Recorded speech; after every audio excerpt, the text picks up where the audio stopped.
that.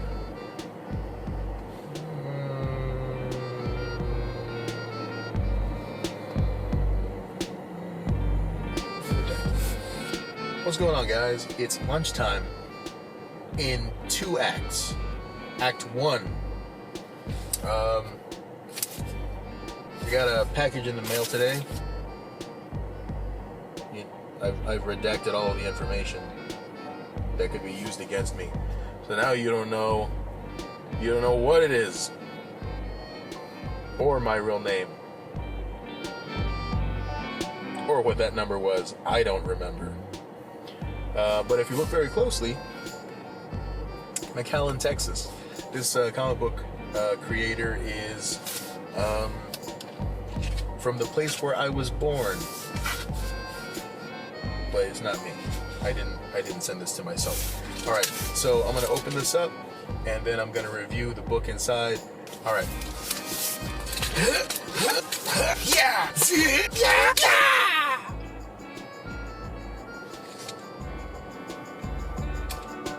All right, so let's see what comic book is inside. I ordered it a month ago or something like that, and we'll review it and see what's going on. Seems to be 2 posters, 2 pinups maybe. So let's look at that first. Then we'll look at the book. Wow, that is a huge poster. Oh my god. All right. Oh my. Okay. That's pretty cool.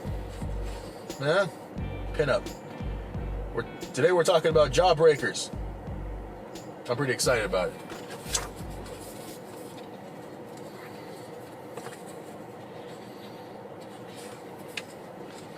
Alright. Most of this is going to have to be redacted. I don't know what that's about. Alright, let's look at the book. I'm just going to redact this whole part of the video. Redacted. Another pinup. How many pinups did I get, bro? How many boobs are you gonna send me, bro? More of the same lady. Oh, it's a bigger version of it. Thank God. No, it's fine. It's a lot of right? That's the cool thing about backing. This was a Indiegogo campaign, and you get lots of stuff when they do like stretch goals and whatever. All right, so this is the book. This is Lost Souls, I think. Yeah, Jawbreakers, Lost Souls, graphic novel by your boy Zach. Your boy. Your boy Zach is Richard Myers is actually his real name. I don't know where he gets the name Zach from, but that's what he goes by, and that's what we'll call him. So he is a comic creator. I think he just recently moved, by the way, to McAllen. He's not from there, but he just moved there recently. And when I saw that, I was like, that's interesting. Let's see what he creates. And then I saw some of his stuff. It looks pretty interesting. It is basically a like a G.I. Joe type of comic book, superhero, or people that used to be superheroes. Kind of, it almost reminds me of like the Expendables or something like that, which seems pretty interesting. The art is done by John Malin, I think. Yeah, John Malin. So, good artist. Maybe a good writer? Let's check it out. We'll see what's going on. It's kind of a hot day, but I've got my tea to go. I've got my 3 fluid ounces of tea to go with 30 ounces of ice. It's all right. This is the second time I've been to tea to go. I never really tried it before, and I decided to try it like 3 days ago. Horrifying. maybe mortifying is the right word. I was just embarrassed the whole time. Okay, let me explain that. I've never been a tea to go. I promise you I'm an adult, relatively speaking. I'm a man-child most of the time, but okay. So I went to tea to go, and I'd never been there before, so I asked my my mom and my sister, hey, you guys want anything from tea to go? I'm gonna stop by there after work. And they're like, yeah, get me a raspberry tea and a Bahama Mama. And I'm like, all right, that sounds good. I show up to tea to go, and I get in line to order, and I'm deciding what I want. It's my turn to order. The lady's like, hey, welcome to tea to go. What would you like? All standard. My brain, especially in places I've never been before, has to prepare a script of, this is what you're gonna say. These are the options that you saw on the menu. You're prepared for these variables. Anything outside of the realm of those variables will glitch out my brain. So hope she doesn't throw anything else at you. So I show up, so I pull up to the window, and she's like, welcome to tea to go, what would you like? And I was like, I'll have 32 ounce raspberry tea. That's all I saw, and as far as the options go, right? That's all I was told to ask for. I wasn't told sweet or unsweet. I wasn't told 2 bumps and a pump or whatever it is that she asked me at the window. She's like, would you like sweet or unsweet? And I was like, I don't know, probably unsweet, but she didn't tell me. And I remember thinking, oh, they told me at work that tea to go sweet is usually really sweet. So I'm like, oh, my mom doesn't really like sweet things, so unsweet, probably unsweet. And she's like, okay, do you want it with like 2 pumps or 1 pump or whatever? And I'm like, I don't. This is my first time here. I don't understand. What do you? Tea. I want raspberry tea. That's it. I don't know. Make it. Do whatever it is. And she's like, all right. Do you want it like this or do you want it like that? And I'm like, let's try it like that. I don't know. My brain, like, I could feel it turn off and then turn back on. And I heard like that little Windows, like, beep, beep, boop, boop. And like, I'm back. Okay. All right. That's done. I figured it out. The problem is everything reset in my head. Like she went off script. I wasn't ready for it. And then I was like, all right, I got to start over. And then she's like, all right, what else would you like? And I was like, all right, I want a 32 ounce raspberry tea. And she's like, all right, so both of them? And I'm like, yes. So that I want 2 drinks that are wait, what? And she just kind of smiles like, you're an idiot. Okay, that's fine.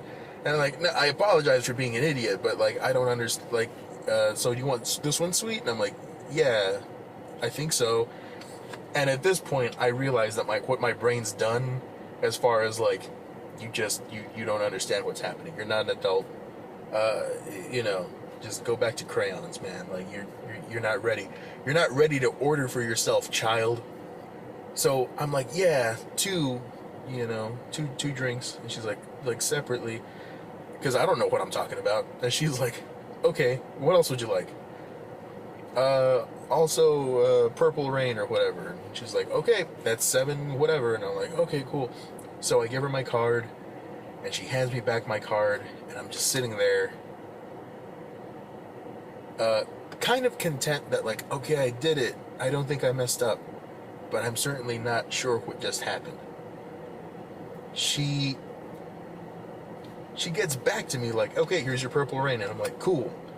And I set my Purple Rain down in my drink holder.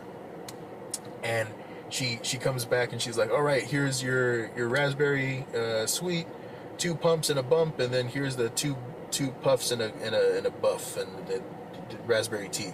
I'm like, okay, cool. And I set them down, and I'm like,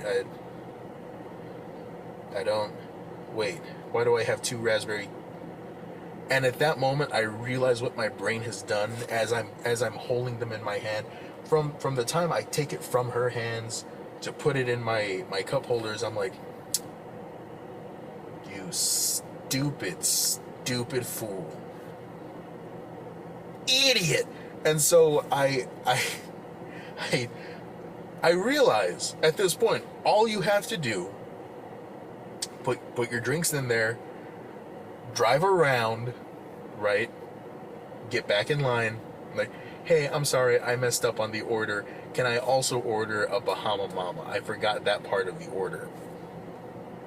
Just be an adult about it. But as I've already demonstrated, I'm not an adult. And I realize that instead of pulling around, admitting my mistake, facing her again and asking to correct my order, I say, I'd rather die! And I just drive off back in the direction of my house. And I'm like, no, that's fine. There's another T to go, kind of on the way home, in that general direction. Instead of taking the highway, I have to take the main streets, and then I'll get there, and it'll be fine.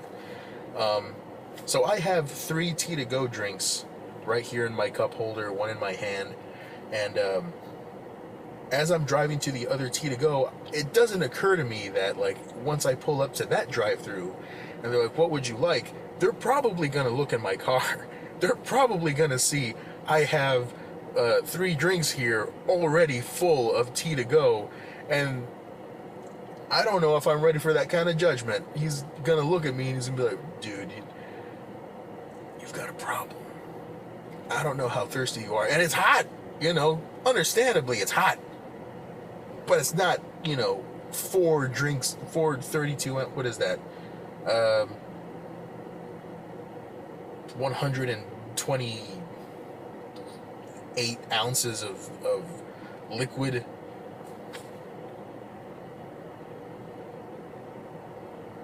Anyway, today I just ordered the Atlantis, and then they gave that to me, and then I'm drinking it. It's fine. And in the time that I've explained that story, most of the ice is melted, so it's not as strong as it was before.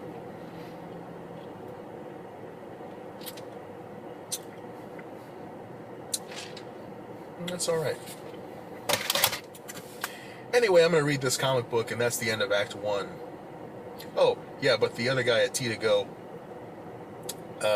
didn't actually look in my car. He seemed real chill, maybe a little high. I don't know. Anyway, I'll see you guys in a little bit. I'm going to hydrate, take a breath, and read a graphic novel. So, see you in a bit.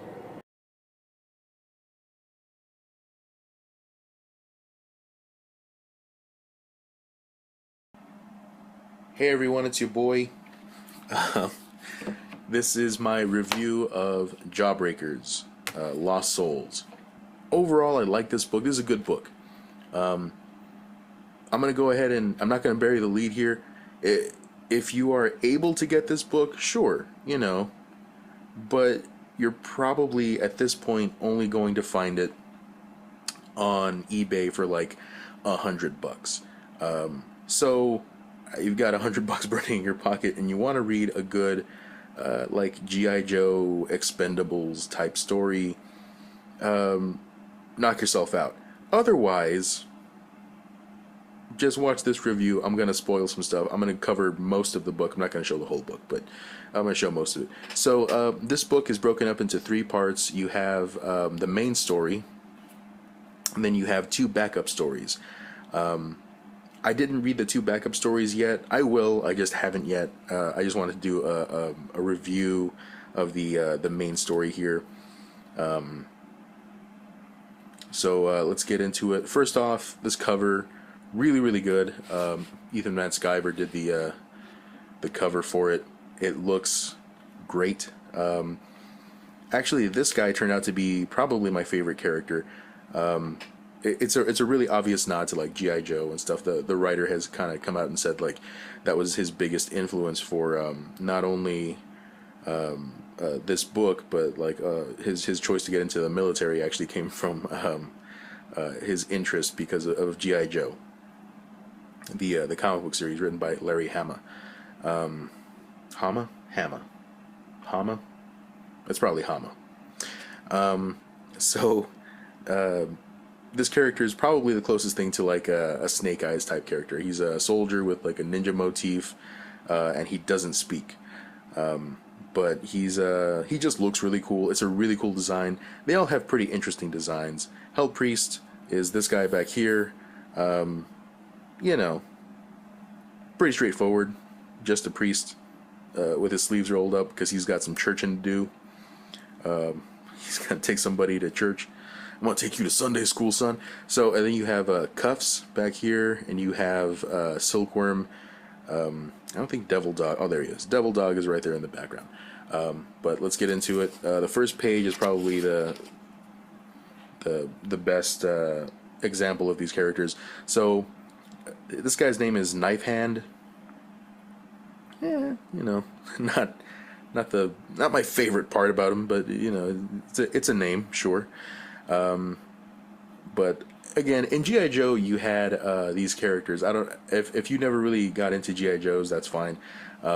GI Joe had these characters named just ridiculous things because it was just a toy business, right? Like you're just trying to sell as many toys as you can, so just throw out any ridiculous name you want to.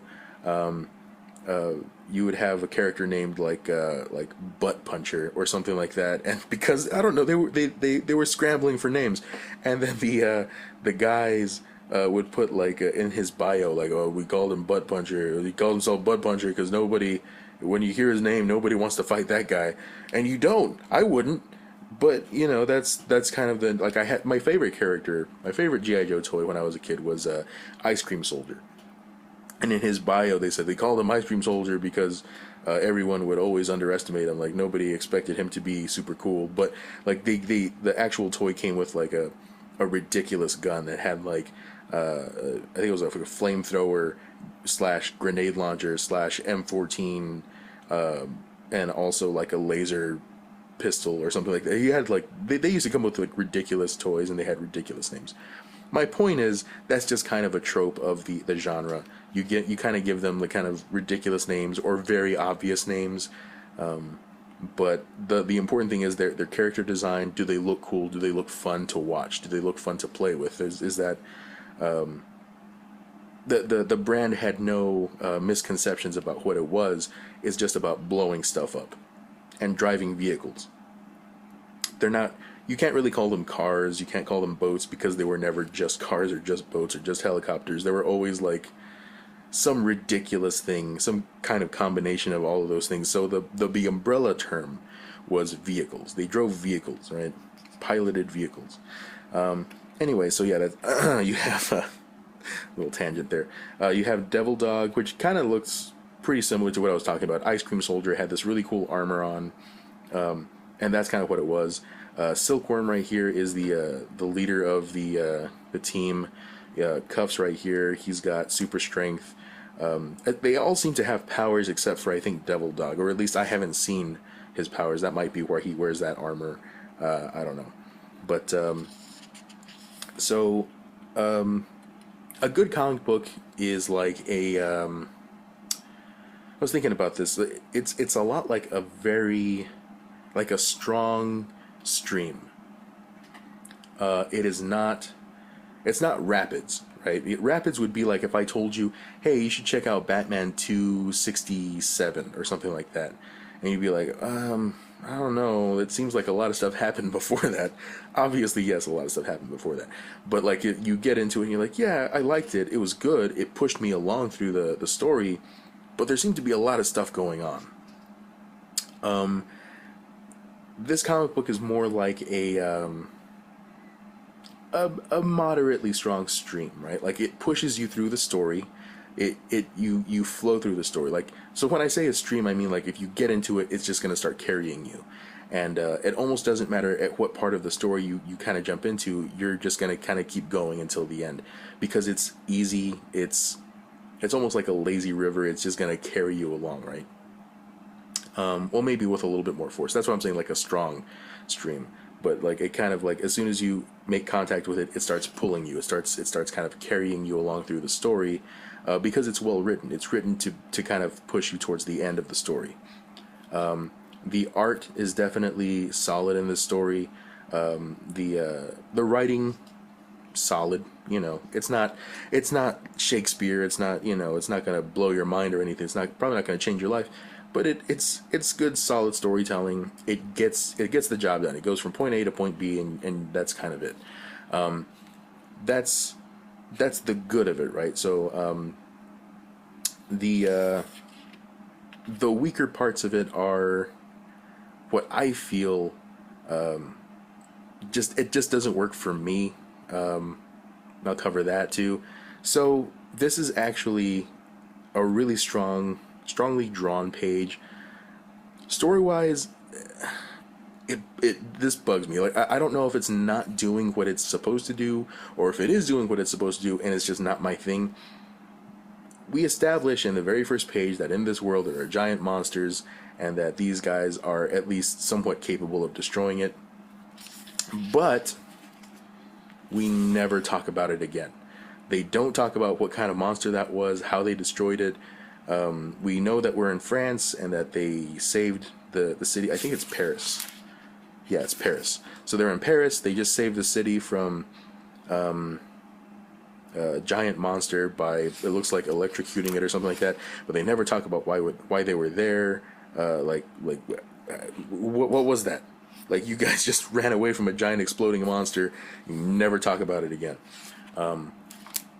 So, like, I guess it's just kind of establishing, hey, this is the kind of world we live in, but just very briefly in one page, and that's about it. But yeah, so, I mean, okay, I would have liked a little more reference to what just happened, what I just saw, like, in my first page here, but that's fine. Another thing, I thought this was funny. I'm not sure if this was meant to be like a visual gag, or if it was like just an oversight. I'm willing to believe it was a visual gag just because I've seen enough of the writer and an artist to know that they're competent and I think they knew what they were doing. But just really quickly, mask, helmet, exposed face, exposed face, exposed face. All right, you ready? Exposed face, rebreather. Exposed face, rebreather. Helmet, mask. Okay, fine. But like helmet and mask, they have the rebreather on over that. I can kind of buy, knife hand using that. It's a cloth mask. Okay, air can get through that. It's not really an airtight seal for the rebreather or whatever. I don't think that's how helmets work. As far as I can tell, there's like no opening in his helmet to allow for oxygen to get through. But what do I know? Alright, so I feel like that was a gag. I thought that was kind of funny, and then I thought for a second, like, maybe they didn't mean it to be funny. Like, no, they probably meant it. It's probably fine. It's probably fine. So the story is that these are mercenary superhero type people who just go around and they'll do, they're like the A team, right? Like they go around in a ice cream bus, I guess, or ice cream truck, and it's more of a van, ice cream van, and that's kind of like this guy's whole shtick, I guess, is that he's the ice cream man of superhero or G.I. Joe character. It looks like he's just like the guy who gets them jobs and whatever. But yeah, so he knows of another job, so they go there, and there's boobs if you're into that, and then this lady represents a tribe, an indigenous tribe in some place. I don't remember where the place is. Nigeria. All right, so they go to Nigeria, and she's like, "Hey, there's something terrible in the jungle. I need you guys' help." So they go to the jungle, and she gives them a bunch of rubies and jewels or whatever.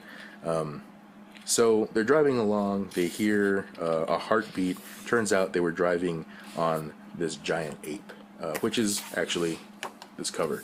I kind of prefer this idea to it. They imply that they were driving on the ape. I guess the ape was lying down. They just drove onto it somehow and never noticed the change in like terrain. Like even if the monkeys, the apes, the gorilla, whatever he is, even if his like skin was rough terrain, right? I feel like you would notice a giant chasm of some sort between actual ground and monkey. It almost doesn't matter what position he would be in, but whatever, that's fine. Expertly trained G.I. Joe characters get driven onto a monkey, and that's kind of the story. They have to fight this giant ape now. Everything kind of falls apart, like their whole plan is just like, well, you know what, he kind of ambushed us by accident. Very cool panel. I don't know if you can see that great there, but lift this camera up. That's pretty good.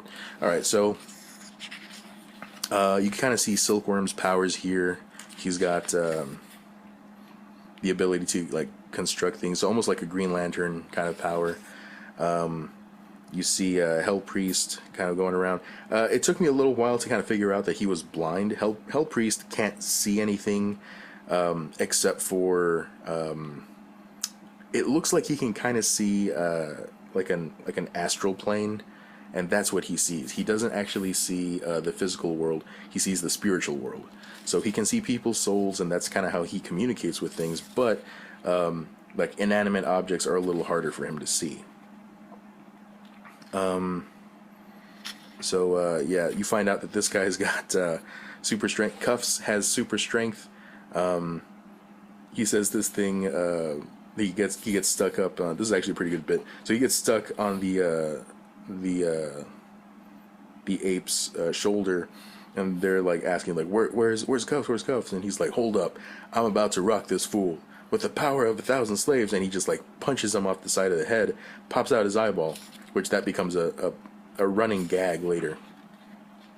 But he says with the power of 1,000 slaves. And when I read that, I was like, that's a weird place to get your power. Until you jump to the next page and they're like, please stop saying that, Cuffs. You don't know where you get your powers from. So he's just kind of making these wild guesses about where he gets his powers from. And that's kind of the joke. So yeah, the eyeball falls and actually hits Hell Priest right here. And it kind of squishes him, and then like he gets stuck inside the eyeball. So then, where is it? Devil Dog has to go chase down the eyeball and like look for Hell Priest. He actually also gets stuck in the eyeball later. So two of these G.I. Joe characters get stuck in the I call them G.I. Joe. The two of the Jawbreakers get stuck inside the eyeball, and they kind of roll off the cliff. And it's kind of a funny thing that's happening. But like I said, this story is actually pretty good about carrying you through the story. It's a solid foundation. That's kind of like the fundamentals of good storytelling. Do you feel compelled to read the next page? Is it kind of pushing you towards it? And the art is obviously doing a great job of pushing me through towards the end. That's probably all I'm going to show for now. I don't want to show everything. Well, I'll show this one. So the writer, his name is Richard Meyer. On YouTube, he goes by Zach.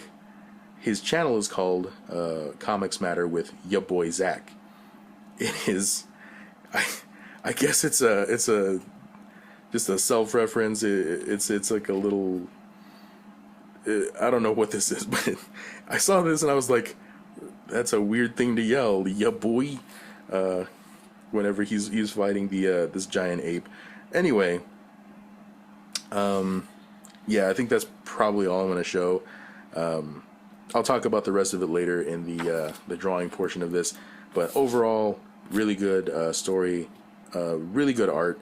Couple of things, like I said, maybe not for me, but you know, they didn't quite feel justified in some of like the payoffs that they tried to achieve towards the end. But overall, pretty happy with the story. So if you're able to, check it out. If not, just keep watching this video and I'll probably spoil some more stuff for you. Alright, I'm going to do a drawing of Knife Hand. Like I said, he's my favorite character. Really cool design, really interesting looking character. So let's see how that turns out. All right, so just to continue on from the review I was doing, I'm just gonna briefly go over the good, the bad, and the rest. So, the good, I would say, absolutely the art, the colors, wonderful stuff. John Malin, fantastic job.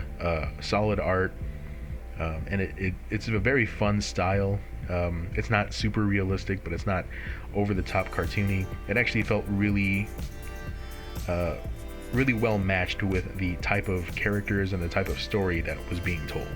The bad, I would say that my really the strongest complaint that I have is that it felt a little bit rushed in terms of like the amount of time that we get to spend with the characters.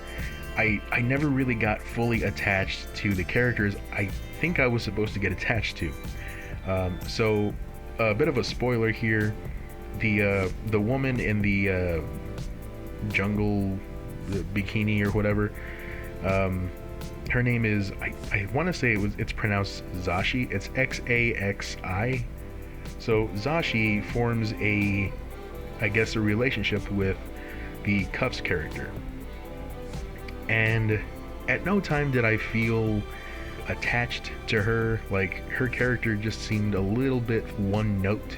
Like it maybe not necessarily one note. Like I'm not asking that like her character should have been like a sassy, strong, independent person per se.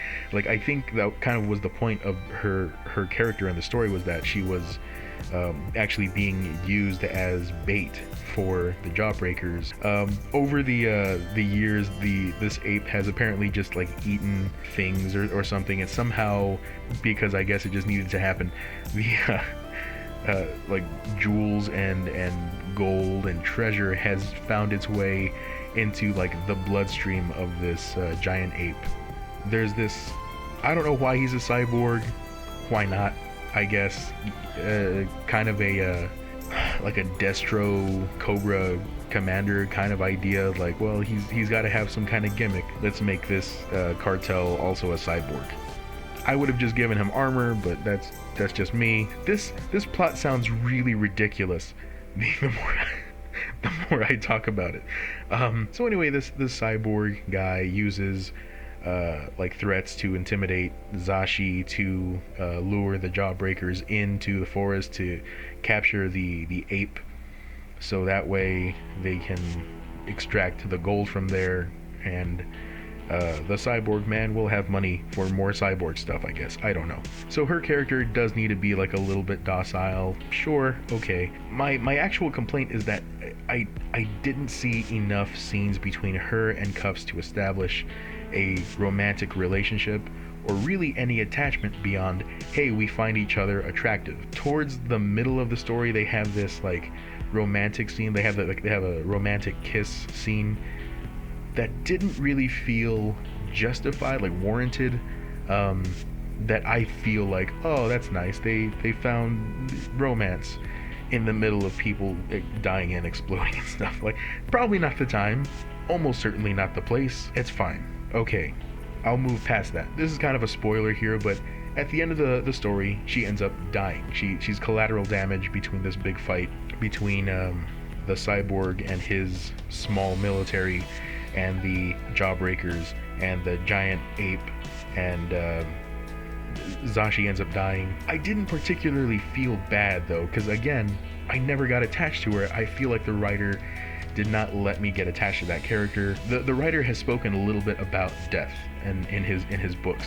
So he talked a little bit about seeing people die in battle, right? Like in war. And he talks about how it's unceremonious. It's not theatrical. People just fall and they never get back up. Which I get. I totally understand that. And you can even say that that's been used in stories for ages, right? Like in the Odyssey. Or Greek heroes die unceremoniously, right? Like they just kind of need an excuse to move them along to either another part of the story, or like we just need Hercules in Hell story. Like, all right, well then he just dies because somebody drops a rock on his head and that's it. It's not like a long death scene, whatever. But my argument would be that if you're already controlling the universe and you know this character is going to die, why not make it to where the reader cares about them more? Why not make it to where the reader is heartbroken? Make me feel something, because that's the point of stories. That's the point of comic books, is escapism from real problems. I want fake problems now. I want to be sad that I lost a good character that I was growing attached to. I would say that that's probably my only like big complaint, is that the writer seems to move along in the story a little faster than my preference would be if his goal was to have me get attached emotionally to these characters. Because otherwise, what's the point? Because I need to feel something for these characters, because otherwise I'm not really feeling it. It's just my brain turns off and I'm reading an explosion comic book, and then that's it. If that's his goal, then that's fine. It's just I feel like he was going for something more that he just didn't quite achieve. That's a slightly longer category than the good was, but that would be the bad part of it. Like that's what I feel it could use some polishing on. The rest of it, I felt overall was fine. The plot, I would say, falls in that kind of, it's not really good, it's not really bad, it's a plot. It's there. It's fun, I guess. Don't think about it too much. Just, have fun with your gorilla story. But anyway, guys, thanks for watching. Subscribe. Make sure you're still subscribed. Hit the bell for notifications. I will see you guys in the next video. Until that day, good luck and Godspeed.